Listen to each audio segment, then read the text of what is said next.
DiVincenzo. 10 seconds to go, he throws it away. We just want a fair game called, period. And I got nothing else to say. You don't expect a defender to dive on an offensive player like a strong safety, yet that is evidently the move Knicks guard Dante DiVincenzo is performing, because it damn sure wasn't a basketball move. For this to be a no call with veteran crew chief James Williams standing mere inches away from the collision with his lips pressed on the whistle is a travesty. That was the most egregious missed foul call of the season. For some context, the Detroit Pistons have the worst record in basketball right now. They are 9-49 for the season. This team has been the laughingstock of the league for most of the year. I mean, they're record setters, losing 28 games straight, which is the longest single season losing streak in NBA history. They also hold the longest playoff losing streak in NBA history with 14 straight L's dating back to 2008 when George Bush was still in office. If there was ever a professional team that was familiar with the blight of losing, it would be the Detroit Pistons. I mean, it almost feels like they sacrificed this organization in a Mayan ritual to ensure the Lions would be relevant, because that's the only explanation why a team with the #1 overall pick and a cascade of developing talent is doing so poorly. The Pistons are in the shadow realm, but when you've hit rock bottom, the only way to go is up. And the Pistons managed to go 4-4 for a stretch of the season, and yeah, then they went back to losing, but they lost to playoff teams and they kept it competitive. And that's the point, is that they were competing, because no matter what, they still need to go out there and play 48 minutes of professional basketball 82 times a year. Whether a roster is talented to the brim or depressing as all hell, it's still made up of the 1% of the 1%. So even if they're the Detroit Pistons and the opposing team is the red hot New York Knicks, they still want to win, as humorous as that is. So that should put the onus on the officiating to be top notch regardless of who's playing. And when the referees make such a crucial mistake, it makes the players and the coaches on the receiving end of poor officiating feel cheated out of a hard-earned contest. You put your blood, sweat, and tears on the court just to have it decided by the tune of a whistle. Upon post-game review, we determined that Thompson gets to the ball first and then was deprived of the opportunity to gain possession of the ball. Therefore, a loose ball foul should have been whistled on New York's Dante DiVincenzo. Those are the words of James Williams himself. Such a blatant mistake can only be chalked up to human error. This has to be a mental lapse for Williams, correct? Well, these mental lapses are becoming more and more frequent. This has been a very strange year. The refs have become a topic of heated discussion, things only ramping up to now. But this year, there have been a handful of games whose outcomes were dictated single-handedly by interesting officiating. Earlier this year, in a January matchup between the Indiana Pacers and the Boston Celtics, the final sequence of officiating essentially decided the fate of the game, and that is no exaggeration on my part. With the clock winding down, a foul call on Jaylen Brown shooting a jump shot was overturned after review. So the refs stood in front of a monitor and broke this play down in slow motion in the clearest resolution possible and determined that Buddy Hield, who at the time was still playing for Indiana, did nothing wrong on this play. Here is the official statement from the league's L2M report. You can pause to read it, but to paraphrase, it states that Hield made an effort to block the ball, which he did, and there happened to be incidental contact with Brown's head. And according to the NBA Rulebook, minimal contact is permissible if it is incidental. It's the same reasoning why shooting fouls aren't called when someone contests a shot and slaps the offensive player's hand afterwards, aka giving him a high five. I watched this game live and I was appalled when they overturned the call.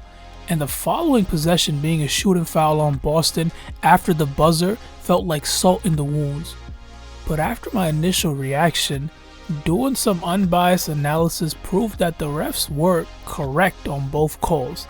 Hield touches the ball first, and the contact he makes with Brown's head is technically incidental. Now, for playing pickup, someone's definitely going to argue that's a foul. But by the official rulebook, it isn't one. And on the following play, Porzingis does foul Mathurin, but usually the refs don't blow a whistle on final plays, so I think they could have let that one go, especially considering the context. Overall, Celtics fans have a right to be upset, but the refs followed the handbook to a T in this instance. But playing by the books does not exonerate them, because if there's one thing NBA officials are known for, it's bending the rules on a case-by-case basis. I mean, practically every other game you'll hear the commentators at some point say the phrase, "The refs are letting them play," which means they're being lax with their personal foul calls. NBA officiating, like officiating in every damn sport, is scrutinized for its inconsistency. Where do we even begin with the fluctuating treatment of certain players? Any defender on Jason Tatum or Luka Doncic or Joel Embiid has to play two-hand touch anytime they drive. There is unquestionably some preferential treatment for superstars and the whistles they draw. SGA unsurprisingly leads the league in drives to the basket per game, and Cade Cunningham comes in 5th in that category. Yet, despite their slim margin in drives, Gilgeous-Alexander is 3rd in free throws per game, while Cunningham is sitting at 41st. So what we've learned so far is that the officials, much like the rest of society, play favoritism for the elites, and that the Detroit Pistons are getting shafted on a night-to-night basis.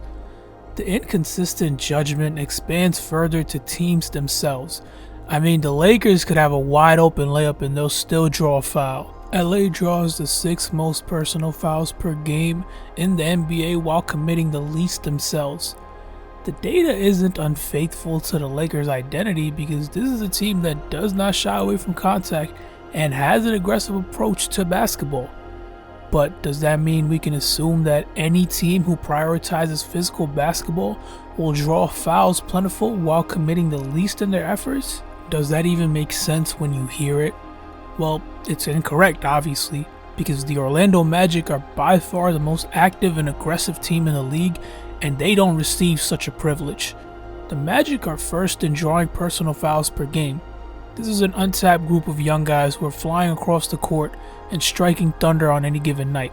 They attack the basket relentlessly with practically an entire roster full of 6'9", 6'10" athletes.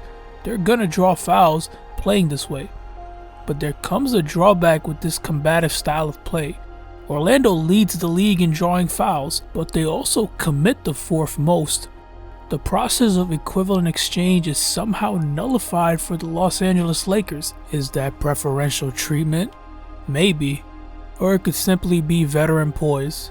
I mean, one team has 2 Hall of Famers who've played a combined 3 full decades of professional basketball, and the other has 2 puppies in comparison. But let's disregard the claims of favoritism for a second, because that only draws more unnecessary debates about games being rigged and players being foul merchants. All NBA connoisseurs universally agree on a single take, from the fans to the commentators to the coaches to the players. That take is, the way officials hand out technical fouls is stupid as hell. No human being has ever interpreted the act of someone softly throwing the ball back at them as a sign of ill sportsmanship. Yet the NBA must have a vendetta against it, because these refs are Clint Eastwood with the T the second it happens. Let's just get this out the way first. The admission of technical fouls is not decided by the refs. They are merely following the instructions laid out by the NBA, which is why the NBA has not reprimanded them after endless backlash. That on top of the fact that the NBRA, the referees union, has comfortable leverage on the NBA. But this is what the NBA wants. When a player waves off a ref, that act is treated as the player upstaging the official, which if left unchecked can jeopardize the parity of the game, in their own words. And the reason why they're so fragile with the celebrating, taunting, and smack talking is because it incites hostility, which can boil over. And in this regard, they have a point, because as entertaining as it is to witness NBA players pretend like they're going to do anything, it's not the image the league wants to promote. Let's not forget the malice in the palace. My last point about officiating is mostly a minor inconvenience. In all honesty, this might be the one thing that shouldn't be altered because the good outweighs the bad. The dead air time when a play is being reviewed is mind-numbing, especially if it's the final minutes of a half, because the simplest way to subside any built-up excitement or tension is to stop the action for 3 minutes while the refs huddle around a screen and review a charge call. This is especially tedious when after continuation of play, the possession is followed by a timeout, and if there's a foul call after that timeout, anyone watching will find it hard not to turn the goddamn TV off. But truthfully, this is superior to the latter, where crucial plays and critical junctures are missed because the officials aren't thorough, especially in the playoffs. But maybe they can tone it down in the regular season because a February game versus the Wizards and the Raptors does not need NBA Finals caliber replays. We've covered every concern the fans have had about the officiating so far this season. The blatant errors being made in standout moments, the lack of consistency with the officiating, and seemingly no accountability for these faults. This fosters distaste from the viewers towards the refs, who, in all honesty, are great at their jobs. The NBA does not function without its officials because they are the best in the world, just like their coaches and players. Some of these issues are mendable and some are unavoidable. All you can do is attack the defense and hope for a whistle. Thanks for watching.